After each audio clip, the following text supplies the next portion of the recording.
Hello student, welcome to my study channel Akshay classes. Student, आज हम पढ़ेंगे 2024 के लिए गृह विज्ञान का एक वायरल मॉडल पेपर जो कि बोर्ड परीक्षा में सीधे सीधे छपने वाला है। स्टूडेंट, यदि आप भी चाहते हैं कि 70 में 70 नंबर मिल जाएं तो आपको इस वीडियो को पूरे अंत तक देखना होगा।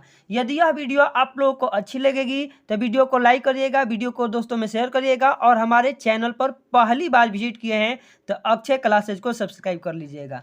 देखिए, सबसे पहले आपका जो निर्देश है वो हर पेपर में आपको पता चल गया है। निर्देश नहीं पढ़ते हैं, सीधे हम मुद्दे पे आते हैं खंड अ की तरफ। एक एक क्वेश्चन को अच्छे तरीके से पढ़ेंगे और जा करके एकदम बहुमूल्य समय को बचा लेना है। चलिए, निम्नलिखित प्रश्नों में से प्रत्येक के 4 वैकल्पिक उत्तर दिए गए हैं, उनमें से सही विकल्प चुनना है। प्रश्न पहला है कि पारिवारिक बजट का मुख्य मद क्या है। तब वो देख लो, ऑप्शन 4 आपको दिखाई दे ही रहा है। पारिवारिक बजट का मुख्य मद क्या होता है तो उपभोजन होता है। ऑप्शन ए का क बिल्कुल सही हो जाएगा। प्रश्न संख्या दूसरा है कि कौन सा बजट का मुख्य मद नहीं है।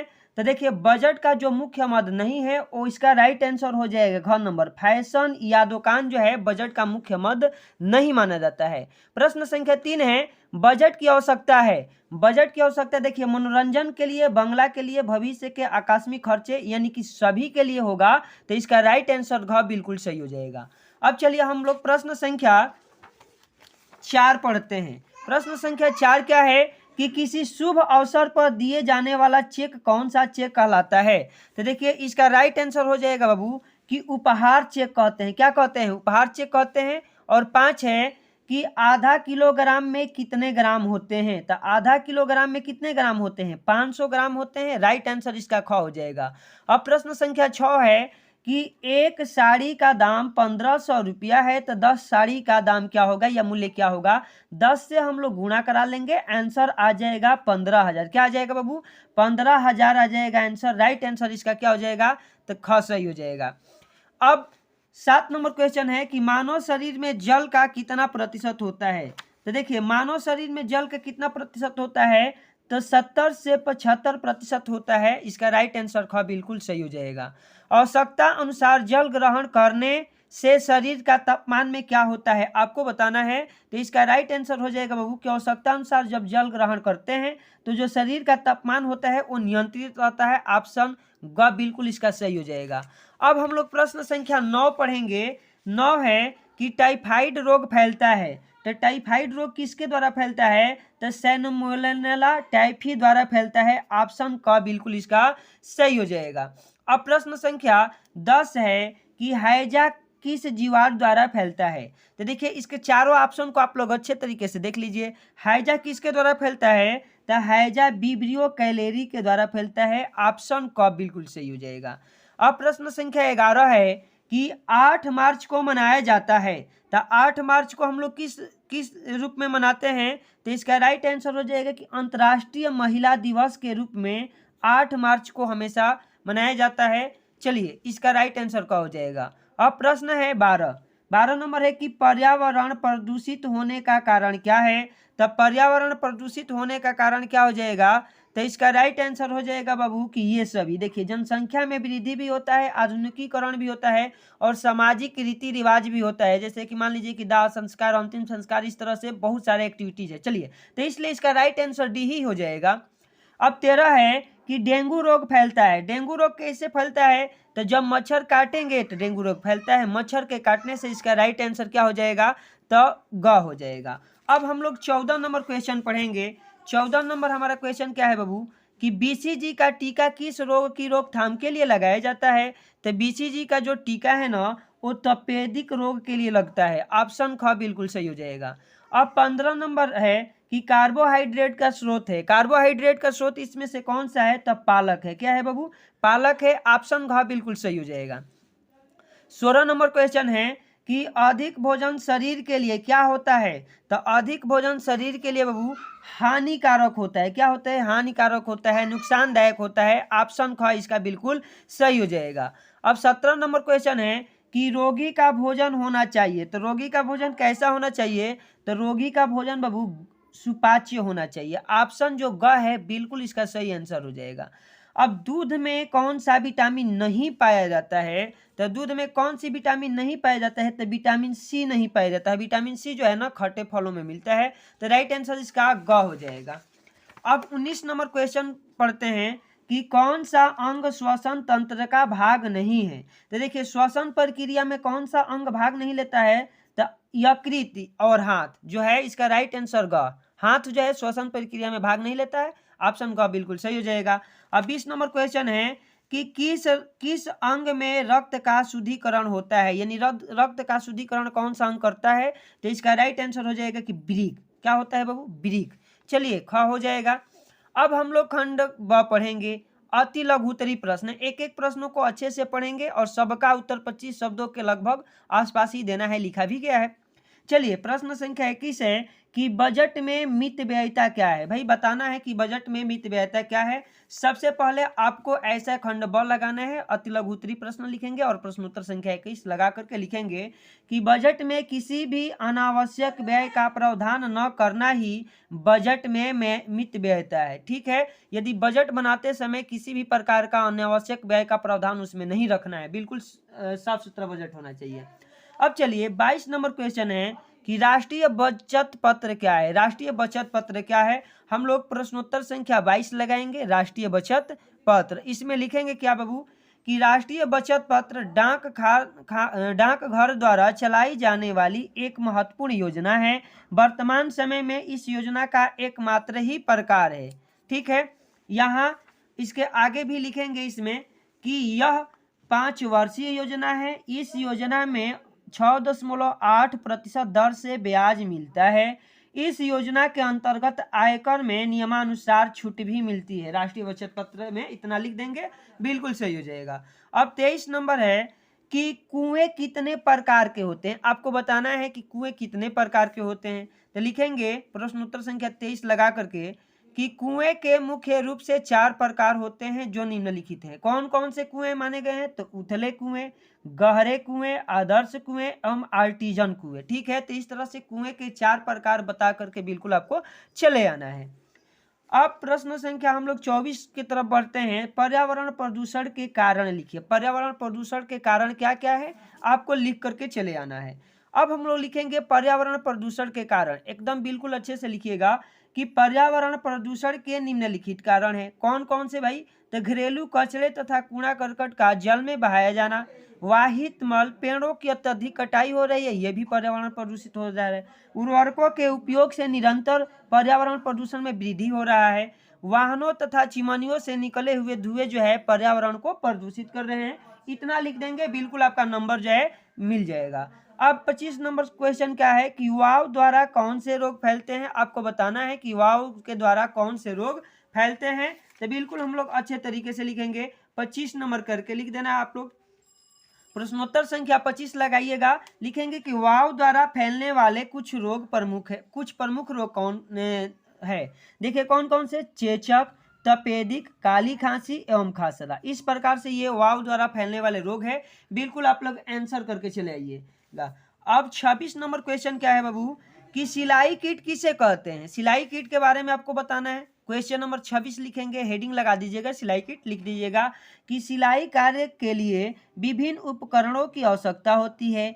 इन उपकरणों को किसी थैले, डिब्बे अथवा बॉक्स में विधिवत रखा जाता है। सिलाई उपकरणों सहित इस डिब्बे, थैले अथवा बॉक्स को ही सिलाई किट कहते हैं।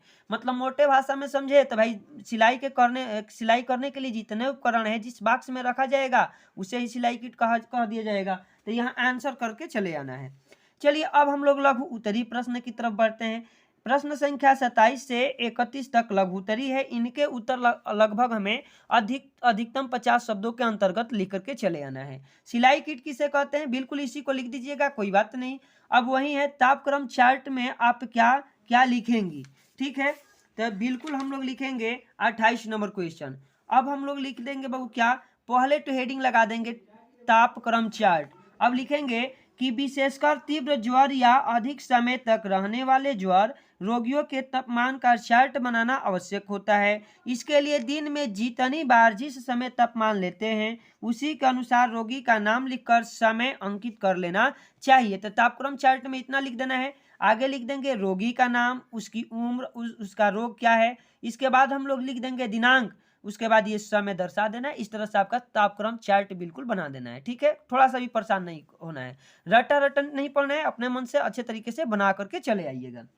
चलिए अब हम लोग पढ़ते हैं 29 नंबर क्वेश्चन को। टिप्पणी लिखिए, बफारा या भाप लेना, ठीक है। इस पर हमें टिप्पणी लिख करके चले आना है कि बफारा या भाप किसे कहते हैं, क्या समझते हैं बफारा या भाप से।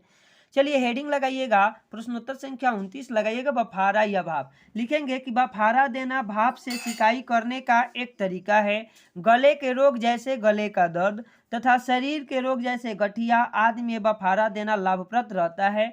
यदि बफारे में कोई औषधि मिलानी है तो इस खौलते जल में डाल दिया जाता है। सिर पर एक बड़ा तौलिया डाल दिया जाता है। यह रोगी के सिर के साथ बर्तन इत्यादि को भी ढक देता है, ठीक है। मतलब खौलते हुए जल में औषधि को डाल देना है, उसके बाद उसको सूंघना है। इसको हम लोग क्या कहते हैं, भाप लेना। ऊपर से कपड़ा उपड़ा लगा करके अपने अपने भाषा में समझ जाएंगे ना, तो बिल्कुल अच्छी तरह से लिख करके चले आएंगे, ठीक है। अब चलिए हम लोग 30 नंबर क्वेश्चन को पढ़ते हैं।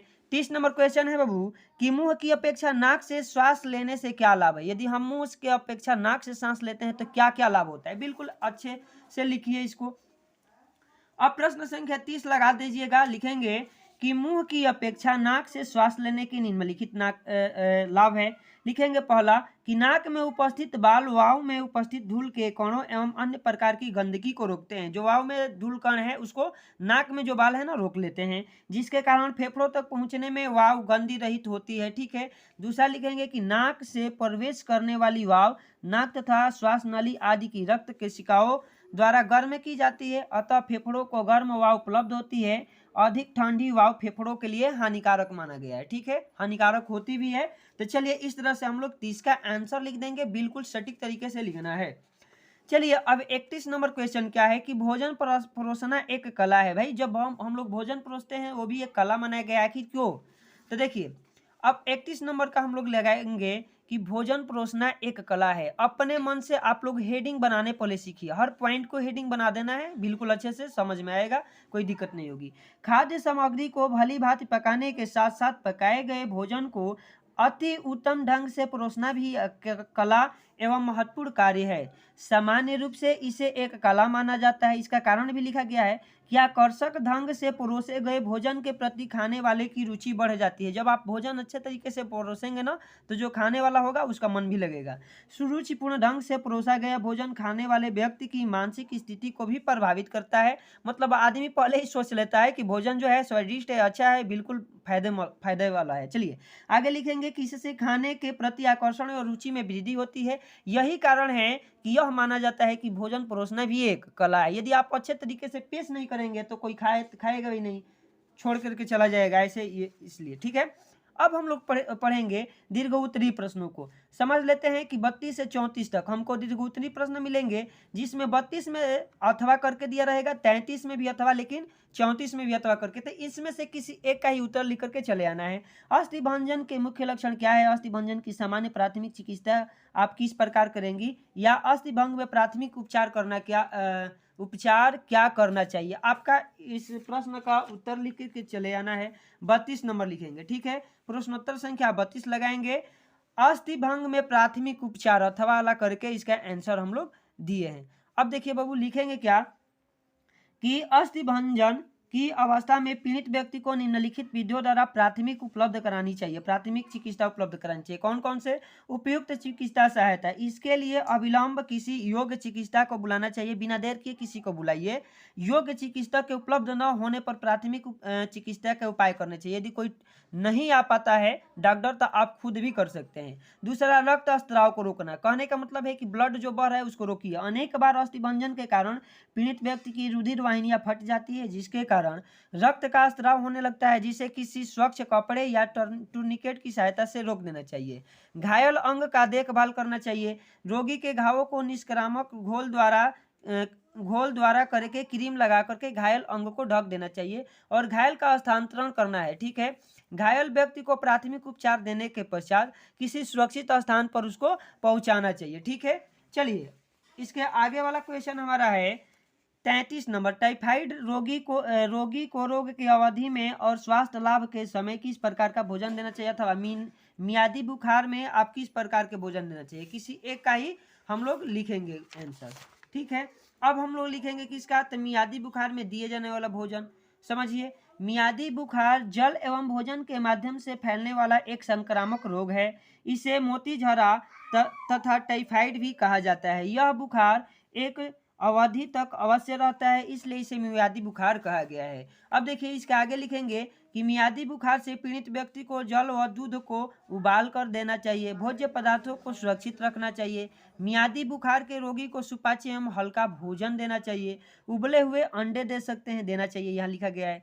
मियादी बुखार को ठीक करने के लिए रोगों को भोजन के रूप में सब्जियां का सूप देना चाहिए। यहाँ रोगी होना चाहिए। ठीक है, कोई बात नहीं बहू। तो इस तरह से इसका लिखते करके चले आना है। अब 34 नंबर का हम लोग लिखेंगे कि अतिसार रोग के कारण लक्षण बचाने के उपाय का वर्णन कीजिए, या अतिसार रोग के बचाव किस तरह से करेंगे उसको लिख करके चले आना है।